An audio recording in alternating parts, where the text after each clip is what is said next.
গতকালকে একটা ঘটনা ঘটে গেল, দেখেছেন কিনা আপনারা? চোখে পড়েছে?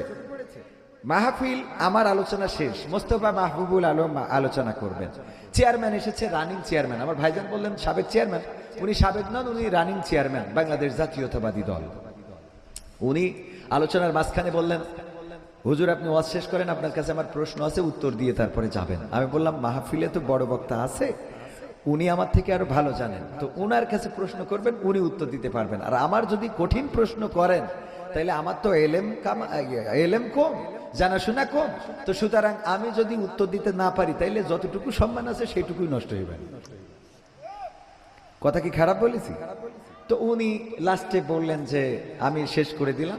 দেওয়ার পরে উনি বললেন আমার একটু প্রশ্ন আছে, একটু শোনেন। কি? তো আপনাদের মধ্যে এত মত কেন, এত পথ কেন? সূরা ফাতিহা 5 জন আলেম, এই সেই মোবাইলে দেখেছে যে 5 জন আলেম, বিখ্যাত আলেমদের মধ্যে 2 জন বলতেছে সূরা ফাতিহা না পড়লে নামাজ হবে না, আর অন্যরা বলতেছে সূরা হবে না। আর আমার যদি কঠিন প্রশ্ন আছে, উত্তর দিয়ে তারপরে যাবেন। আমি বললাম মাহফিলে তো বড় বক্তা আছে, উনি আমার থেকে আরো ভালো জানেন, তো উনার কাছে প্রশ্ন করবেন, উনি উত্তর দিতে পারবেন। আর আমার যদি কঠিন প্রশ্ন করেন তাহলে আমার তো এলেম কম, জানাশোনা কম, তো সুতরাং আমি যদি উত্তর দিতে না পারি তাইলে যতটুকু সম্মান আছে সেইটুকুই নষ্ট হইবে।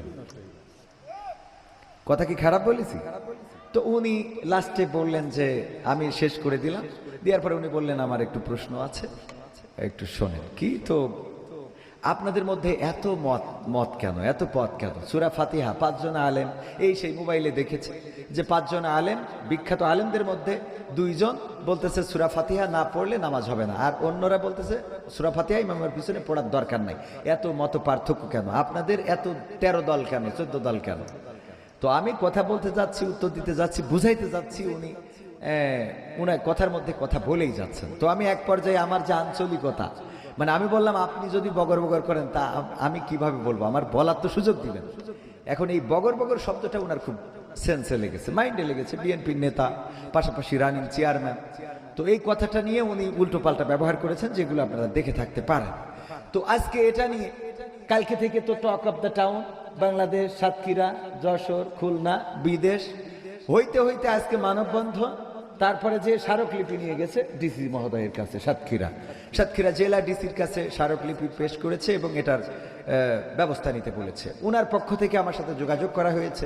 আমি বলেছি আমার উনার প্রতি ন্যূনতম কোনো রাগ, ক্ষোভ, অভিমান কোনো কিছুই নাই, আমার মনের মধ্যে কিছু নাই ওনার জন্য দোয়া ছাড়া। আমি দোয়া করি আল্লাহ রাব্বুল আলামিন যেন উনাকে এটা হেদায়েতের ওসিলা করে দেন, এটা আমার দোয়া। কিন্তু